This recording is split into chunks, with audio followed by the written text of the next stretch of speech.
Saya akan menjawab untuk menyatakan 11 to 13 Mei saudara-saudara, tempat-tempat yang dikerajui oleh PAS, 13 May incident never ever occurred in those places.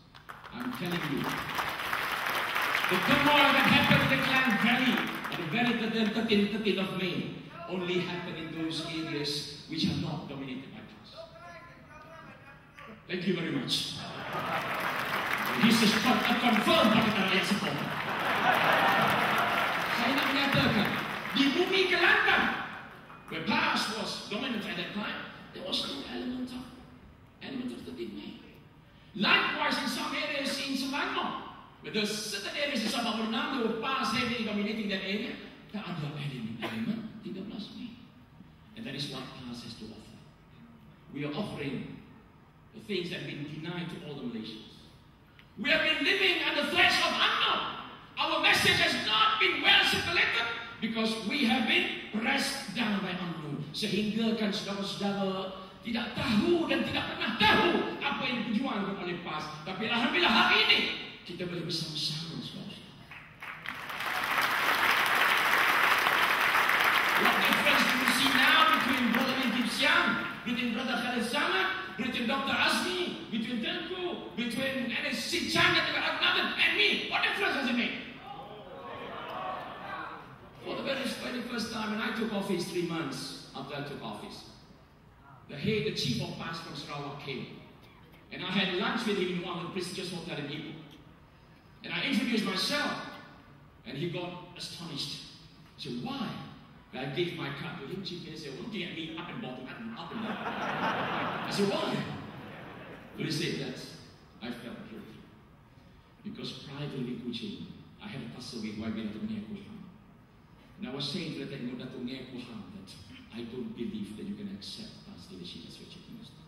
Datuk Kuham said, please invite to come in and see and have a word with him. And he was astonished and surprised like a bird, you know. You know what I said? He said, forgive me. For the last many years, I was giving the bad impression of what PAS was and what PAS is until I meet you now. And he invited me in. Dia kata, yang berhormat, would you kindly come to, I invite you to Kuching, Sarawak, and see for yourselves so that at least they have a change in mind, perception, paradigm, what they have on PAS. Saudara-saudara, apa yang dinafikan oleh UMNO selama 50 tahun, apa yang dibuat oleh PAS, we are now surfacing to tell you what we are doing with all our Pakatan brothers and sisters. We are trying to get our inch out so that we can be surfaced, so that you can see what we do. For the last 10.5 months, leading Pakatan Rakyat in Perak, at that moment I used any elements. I was employing any elements that was based on racial codes, that was based on Malay, Kemelayuan, Bangsa Melayu. I thought that I wouldn't have survived more than 2 days, 2 months, or 2 weeks.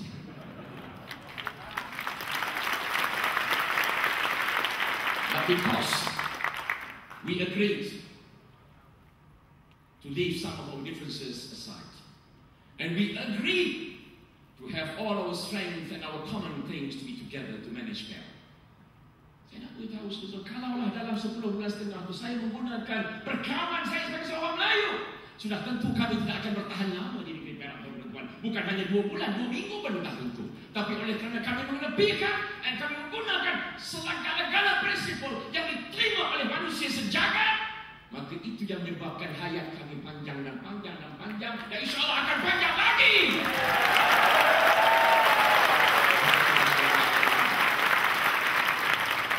Kami boleh bersetuju. Can you imagine the 31 of us, less 3 becomes 28. On the 3rd of March, we agreed to assemble underneath the Unity 3 Democracy 3. For the first time in the history of mankind. For the first time in the history of the world, the history of mankind, we were able to assemble together 28 of us in one unified democratic tree. And it is still now. And I was told by many law practitioners who are specializing in constitutional law, they were saying that it's not only that your meeting under the tree is legal, even if you have the meeting on top of the tree, it's more legal.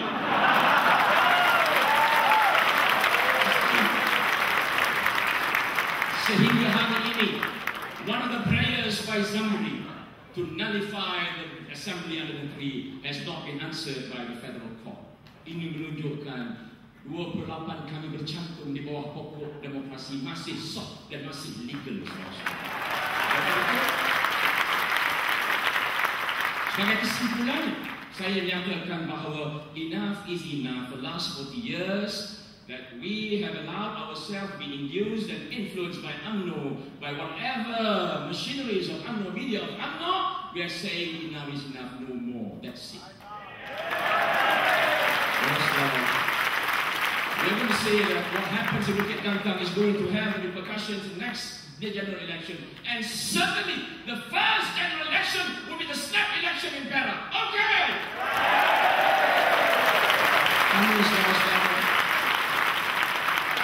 Apabila kami bergelut dalam Dewan Negeri 7 hari bulan Mei, kami bergelut saudara-saudara bukan dengan wakil rakyat UMNO nasional.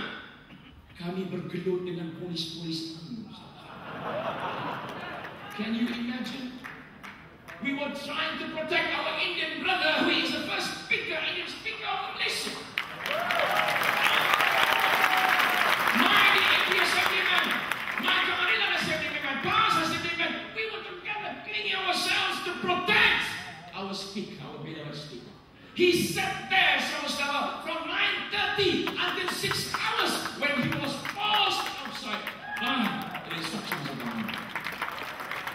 Maka itu saudara, so you can see the ugly face of 13 Mei that is still being believed deeply by UMNO national. Saudara-saudara, their days are numbered. UMNO days and PN days are numbered. Jadi itu saya terima kasih kepada saudara-saudara. Pilihan raya seluruh Dewan Negeri yang dikeluarkan insya-Allah saudara-saudara, there is no other remedial action except to dissolve the assembly in Perak. Apa yang berlaku Malaysia dan Asia menunjukkan lebih lama impas Perak ini, lebih dahsyat suasananya dan lebih teruk UMNO. UMNO is just like a person who has gotten a fishbone in his throat. Dia cekik tulang, saudara-saudara. Nak telan tak boleh, nak tumpah ke tak boleh. They cannot go forward, they cannot go backwards now. Jadi untuk itu, we are saying goodbye to them. Sebagaimana kita katakan dalam Bukit Gantang, and definitely insyaAllah kita akan menanti kejatuhan UMNO dan penanti setuju.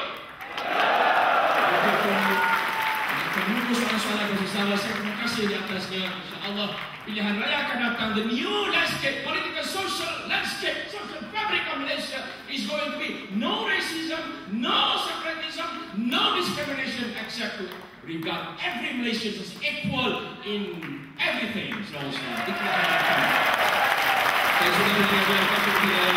kasih.